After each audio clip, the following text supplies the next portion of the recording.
तर मी केंद्रीय मानवाधिकार या साप्ताहिक वृत्तपत्राची स्थापना केली। हे साप्ताहिक वृत्तपत्राला झाले 14 वर्ष।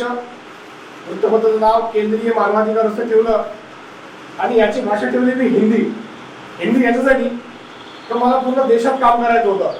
मला फक्त माझ्या चंद्रपूर शहरातल्या भाऊपेठ परिसरातच राहायचं होतं किंवा मला महाराष्ट्रामध्येच काम करायचं होतं, मला पूर्ण जगात काम करायचं होतं आणि संपूर्ण विश्वात काम करायचं होतं। म्हणून माझ्या पेपरचं नाव ठेवलं मी केंद्रीय मानवाधिकार। मग हे केंद्रीय मानवाधिकार वृत्तपत्र साप्ताहिक चालू केलं। त्याचा जो कंटेंट होता तो मानवाधिकार हनन, महिला उत्पीडन आणि बालश्रम या अशा विषयावरती या वृत्तपत्राची मी स्थापना केली आणि वृत्तपत्राचा निर्माण केला। आणि मी लहान असताना पेपर वाढत होतो, म्हणजे मनात वाटलं नाही की एका पेपरचा मालक बनेल आणि आज मी या पेपरचा मालक झालो। पेपरला झाले जवळजवळ 14 वर्ष। पेपर झालं असं लोक म्हणायचे की तुमचा साप्ताहिक पेपर आहे, पण आम्हाला असं वाटतं की साप्ताहिक पेपरचं दैनिक का नाही करायचं। मग आम्ही दैनिक केंद्रीय मानवाधिकार नावाचं वृत्तपत्र त्याच नावाने सुरू केलं। युनिव्हर्सिटी डेली झाली, वीकली होती, डेली झाली, कोणी पाक्षिक काढतात, कोणी अर्धमासिक काढतात, असे वेगळे वेगळे युनिव्हर्सिटी असतात। तर आपण दैनिक केंद्रीय मानवाधिकार वृत्तपत्र हे नागपूरवरून चालवतो, दैनिक केंद्रीय मानवाधिकार वृत्तपत्र हे मुंबईवरून ठाण्यातून चालवतो आणि साप्ताहिक पण ठाण्यातून चालवतो। आता प्रत्येक राज्यामध्ये एक एक आवृत्ती सुद्धा आम्ही काढण्याचा प्रयत्नामध्ये होतो, पण लोकांचा सपोर्ट, कारण कसं आहे आज कोणी सोबत असणार उद्या नसतो, त्याच्यामुळे एखाद्या व्यक्तीला आपण काही जिम्मेदारी दिली आणि त्याच्या हातात काही चुकीचं झालं तर तो सॉरी म्हणून बाजूला तर भोगा आम्हाला लागतं आणि असं झालेलं आहे। त्याच्यामुळे आम्ही मोठ्या मोठ्या राज्यामध्ये केंद्रीय मानवाधिकार वृत्तपत्राची स्थापना केली आणि हळूहळू ते सुरू सुद्धा आहे। मग वृत्तपत्र हे मोठं वृक्ष झालं, म्हणजे एका जिल्ह्यामध्ये क्राईम रिपोर्ट झाला, दुसऱ्या जिल्ह्यामध्ये ब्युरो चीफ झाला, तसं एक वाढत गेलं। वाढत असताना पत्रकारितेच्या माध्यमातून आम्ही पोलीस स्टेशनला जायचो, पत्रकारितेच्या माध्यमातून एखाद्या प्रशासकीय अधिकाऱ्यांकडे जायचो, तर ते आमच्याकडे पाहण्याची नजर वेगळी होती। त्यांना वाटायचं का हा मला ब्लॅकमेलिंग साठी तर नाही आला, हा आमच्याकडे काही लिखणार तर नाही। मग असा विरोध असताना आमच्या काही पत्रकारांकडून असं आम्हाला माहिती पडलं की नाही सर, आम्हाला अनकम्फर्टेबल लोक फील करतात, आम्ही त्यांच्यासमोर बसतो तर सर आपण एखाद्या चळवळीचं निर्माण करावा। मग आम्ही काय केलं, या शब्दाच्या समोर केंद्रीय मानवाधिकार संघटन हे शब्द टाकून याला दिल्लीवरून रजिस्ट्रेशन घेतलं। इंडियन पब्लिक ट्रस्ट ऍक्ट 1882 च्या अंतर्गत एनसीटी म्हणजे national capital territory of Delhi इथं आपण रजिस्टर केलं। 751 नंबर आपल्या संघटनेचा रजिस्ट्रेशन नंबर आहे। भारतामध्ये मानवाधिकार हा जो शब्द आहे या शब्दाशी जुळलेल्या 1 ते 1.5 लाख संस्था आहेत। या सर्व संस्था आपापल्या राज्यामध्ये कार्यरत आहेत, आपापल्या जिल्ह्यामध्ये कार्यरत आहेत। राज्यामध्ये रजिस्टर झालेल्या संस्था वेगळ्या, केंद्रामध्ये रजिस्टर झालेल्या संस्था वेगळ्या आणि सर्वांचे नियम हे वेगळे वेगळे। तर आपली संस्था ही केंद्रामध्ये रजिस्टर झाली, दिल्लीला रजिस्टर झाली, म्हणजे आपल्याला दिल्लीच्या एनसीटीची किंवा दिल्ली सरकारचीच गाईडलाईन लागू होते, महाराष्ट्र सरकारची गाईडलाईन लागू होत नाही। काही दिवसापूर्वी व्हॉट्सअपला एक मेसेज फिरत होता, फेसबुकला मेसेज फिरत होता आणि भरपूर सोशल मीडियावरचा मेसेज जात होता की त्याच्यामध्ये असं लिहिलेलं होतं, धर्मदाय आयुक्त पुणे यांनी लिहिलं होतं की ज्यांना मानवाधिकार, भ्रष्टाचार, क्राईम अशा पद्धतीने ज्या संस्था रजिस्टर केल्या आहेत त्या कुठून केल्या आहेत, धर्मदाय आयुक्तांनी। धर्मदाय आयुक्त कुठं असतात, प्रत्येक जिल्ह्याला, आपल्या जिल्ह्याला सुद्धा धर्मदाय आयुक्त आहे, चॅरिटी कमिशनर आपण त्याला म्हणतो। ते तुम्ही संस्थेचं रजिस्ट्रेशन करू शकता, लहान संस्था, मोठी संस्था, एखाद्या मंदिराचं रजिस्ट्रेशन तुम्ही करू शकता। तर त्या धर्मदाय आयुक्त मधून ज्या अशा नावाच्या संस्था रजिस्टर झाल्या होत्या, ह्या संस्था रजिस्टर झालेल्या संस्थांना त्या धर्मदाय आयुक्ताचे जे कमिशनर आहेत पुण्याचे त्यांनी निर्बंध लावला। त्यांनी असं सांगितलं की ह्या संस्थांवर जे आम्ही असे नाव ठेवलेले असतील त्यांनी नावात बदल करून घ्यावा, ठीक आहे ना। तर काही लोकांनी केलं, काही लोकांनी केलं नाही, काही लोकांच्या संस्था अशाच बंद झाल्या, काही लोकांच्या संस्था चालू आहेत। त्याच्यामुळे भरपूर लोक आम्हाला म्हणायचे की मानवाधिकार याच्यावरती तर बंधन आहे। कशाचं बंधन आहे, भारताच्या संविधानाच्या अनुशंसाच्या याची आणि मानव अधिकार अधिनियम 1993 च्या अंतर्गत संघटना निर्माण करण्याचा एकाधिकार हा प्रत्येक जणातल्या माणसांचा आहे, मग आमचा का नाही। त्याच्यामुळे मी हे संघटन स्थापन केलं। सुरुवातीला लोक हसायचे, सुरुवातीला लोक मजा उडवायचे, सुरुवातीला लोक म्हणायचे हे काय आहे ते काय आहे, पण न घाबरता निर्भीडपणे आम्ही संघटना चालू ठेवली। मी एकटा होतो, माझ्या मागे दुसरा, तिसरा, चौथा, पाचवा, असं माझं 2 लाख लोक संपूर्ण भारतामध्ये झाले. मी पॉंडिचेरीला गेलो, तिथं लोक जोडले. मी दादरा नगर हवेलीला गेलो, तिथं लोक जोडले. मुंबईमध्ये गेलो, तिथं लोक जोडले. गोव्यामध्ये लोक जोडले, झारखंडला लोक जोडले, राजस्थानला लोक जोडले आणि भारताच्या 35 ते 36 राज्यामध्ये संघटनेची नेम केली आणि संघटनेला तिथे बळकट बनवण्याचं कार्य केलं.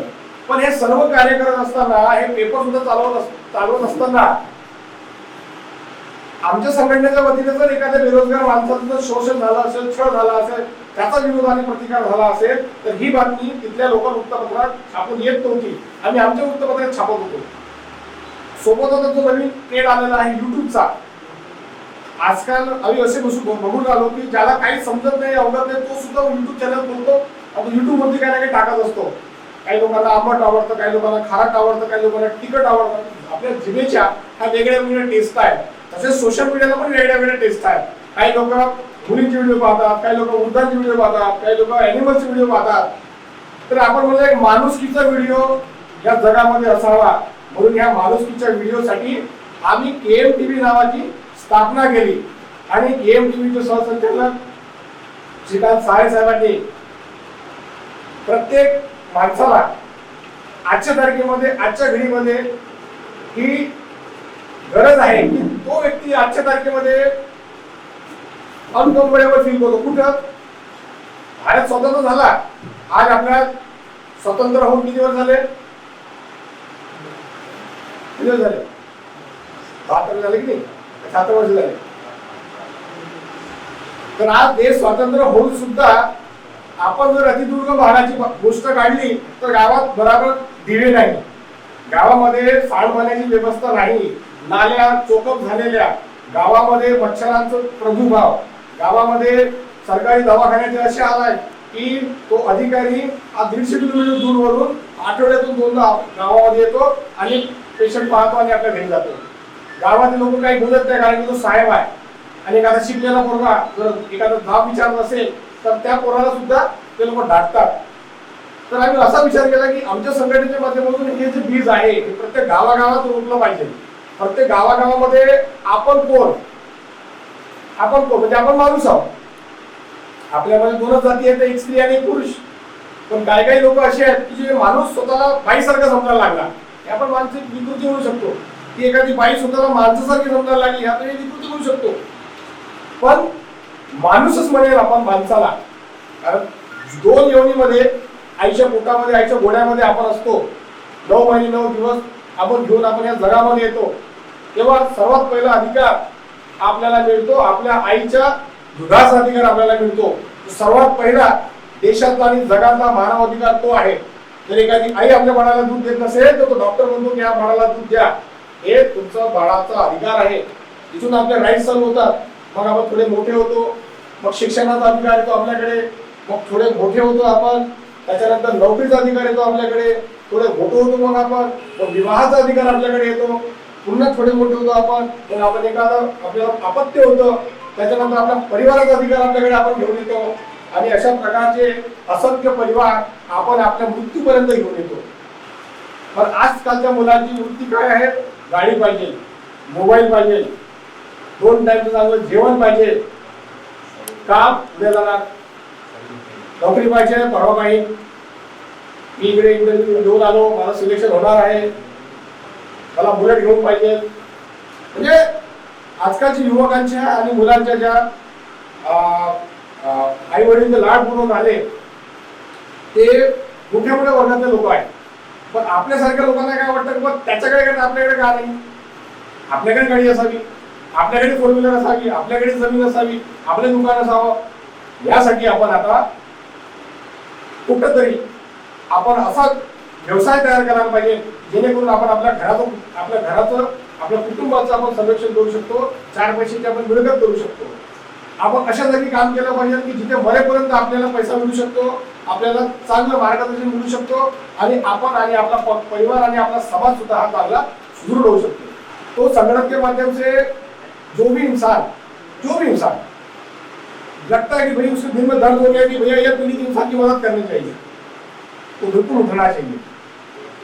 करोड़ों का फंड कलेक्टर को आता है अपने को डेवलप करने के लिए। इसमें बेरोजगारों का फंड होता है, इसमें निर्धन लोगों का फंड होता है, इसमें अगर कोई आपदा आती है, बहुत बड़ी विपत्ति आती है, तो उससे निपटने के लिए भी फंड आता है। मगर ये फंड कहाँ खर्चा हुआ, इसकी जानकारी कौन लेगा? हमारे संगठन का आदमी लेगा। वो कैसे लेगा? आरटीआई लगा के लेगा, माहितीचा अधिकार अधिनियम 2006। उसमें आप अपील भी कर सकते हो, जोड़पत्र अ जोड़पत्र ब भी भर सकते हो। केएमटीव्ही काय आहे?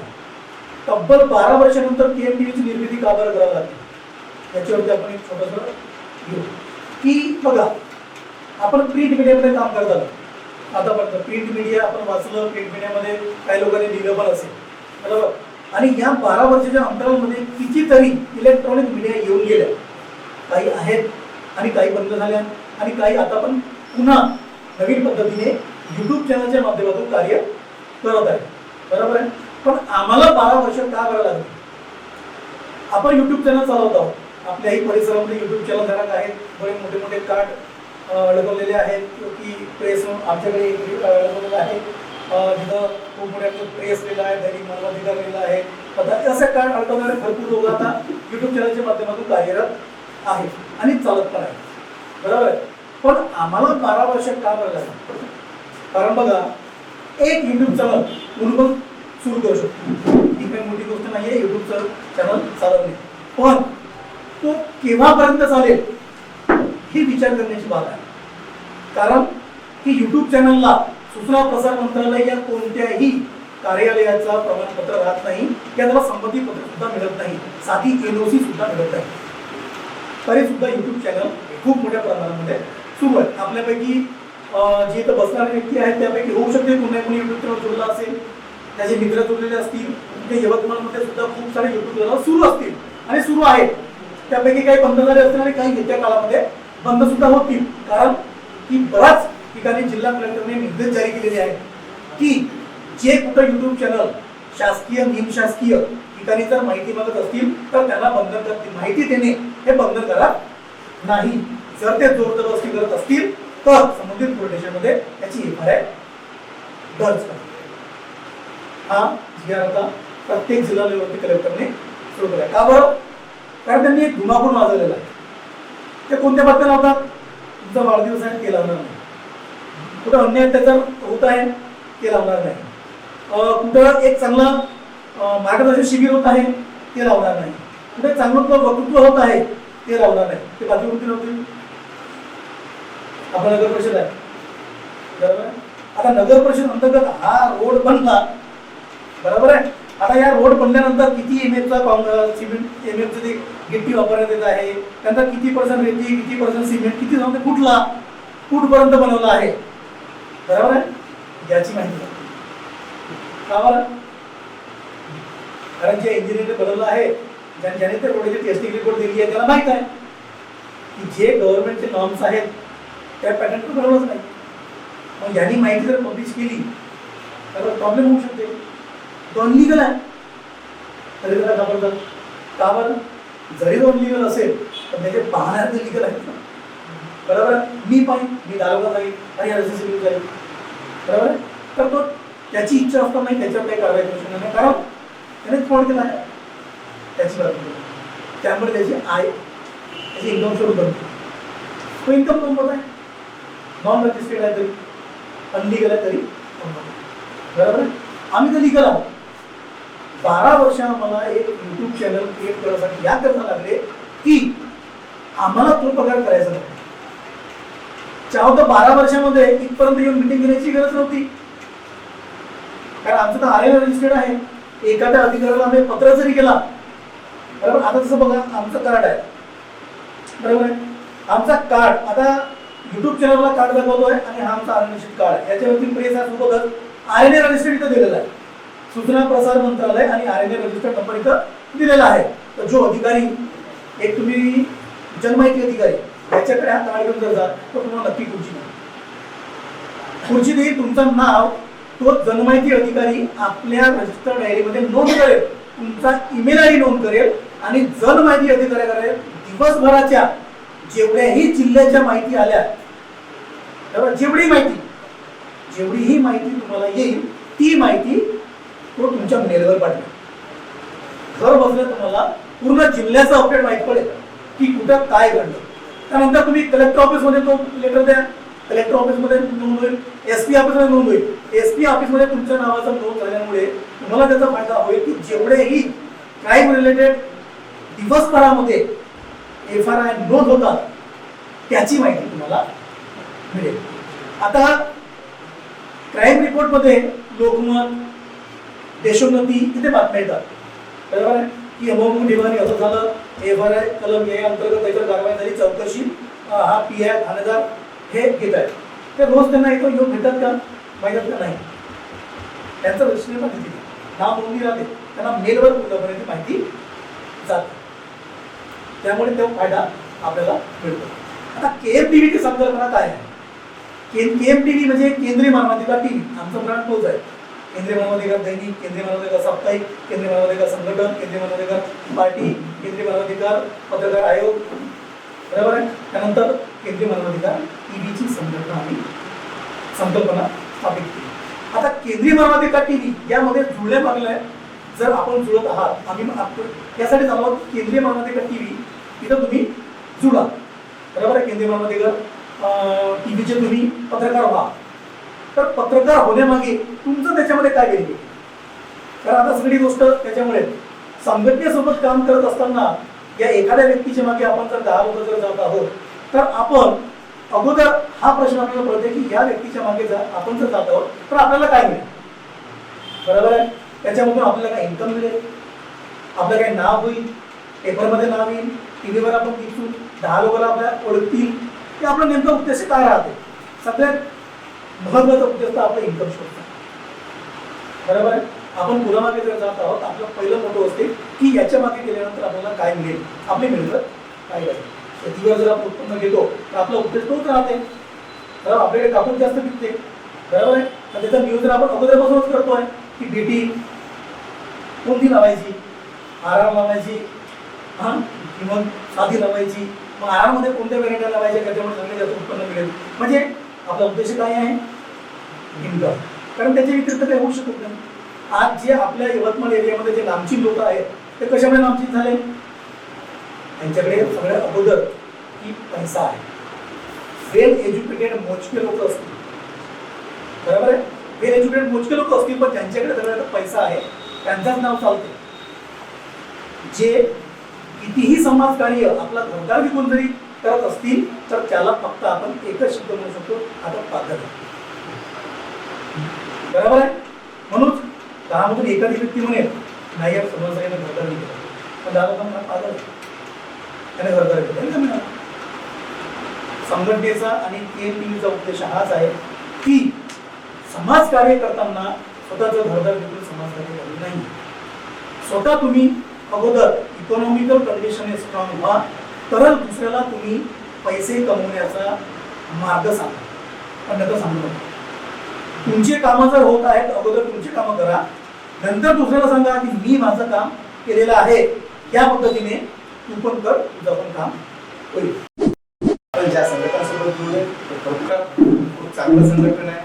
तुम्हाला कोणाला शिवाय देण्याचा सुद्धा गेला नाही. आपण राजकीय लोकांना शिवाय देतो, तुम्ही राजकीय लोकांना शिवाय देण्यापेक्षा युवकांनी आता राजकीय क्षेत्रामध्ये उतरायचं आहे आणि ते तुम्ही तुमच्या हातात घ्यायचं आहे. कारण सत्ता असेल तर सगळ्याच गोष्टी तुम्हाला ज्या पद्धतीने तुम्हाला हे करता येईल त्या पद्धतीने तुम्हाला सत्तेमध्ये जाऊन तुम्हाला तुमचे सर्वसामान्य कामं करता येईल. आणि त्यासाठी आपल्याला मानवाधिकार संघटनेने राजकीय क्षेत्र सुद्धा खूप मोठी संघटन करताना पेशंट इतका आवश्यक आहे की मला प्रत्येक तालुक्याचा कलावंत जोडायचा आहे. मग आज माझ्याकडे कलावंत आला आणि त्यांनी म्हटलं की तुम्ही कलावंत जोडता पण आम्हाला पोटासाठी धावायचं आहे, असं सरांनी सांगितलं. बरोबर आहे. त्याला जर पोटासाठी धावायचं असेल तर तो एखाद्या ठिकाणी बांधून राहणं त्याला जीवावर आलं. त्यांनी मला सरळ सांगितलं की तुला पेमेंट आहे का, की बरं वार्षिक काही आहे का मानधन, तर मी जोडला, नाही तुम्ही कसं काय जोडा. ते एकदम बरोबर आहे. पण मित्रांनो कुठेतरी आपल्या पाठीशी एखादी शक्ती असणं खूप जरुरी आहे. मानव असणं आणि मानवाचा अधिकार काय आहे हे आपल्याला माहीत असणं जरुरी आहे. अधिकार माहीत असतात हो, पण जबाबदाऱ्या माहीत नसतात. आणि जबाबदाऱ्या सुद्धा माहीत असणं जरुरी आहे. जबाबदारी या मुलांनी घेतली पण ती जबाबदारी किती मोठी आहे हे फार कठीण आहे. जबाबदारी घेणं सोपी आहे, पण ती निभावणं फार कठीण आहे. आणि त्याच्यासाठी हवं पेशन्स, आणि त्याच्यासाठी हवा पैसा. आणि ह्या पैसा सुद्धा जोडणं, कोणाच्या खिशातून पैसा काढणं अतिशय कठीण आहे. आणि हे आता एवढ्या वर्षाचा अनुभव असल्यामुळे मला पूर्ण माहीत आहे. आणि आपल्या जास्त मी तुमचा वेळ घेणार नाही. पुष्कळ वेळेचं तुम्ही ऐकत आहे. फक्त तुमच्या कार्यक्रमाला येऊन तुमच्या पाठीशी आम्ही आहोत, एवढंच मला पाठबळ, कोणाचं तरी पाठबळ असावं. आणि म्हणून मुलांच्या तरुणांचं कौतुक करण्यासाठी किंवा त्यांना चांगल्या कामासाठी आपल्याला हिंमत द्यायसाठी म्हणून मी ती आलेली आहे.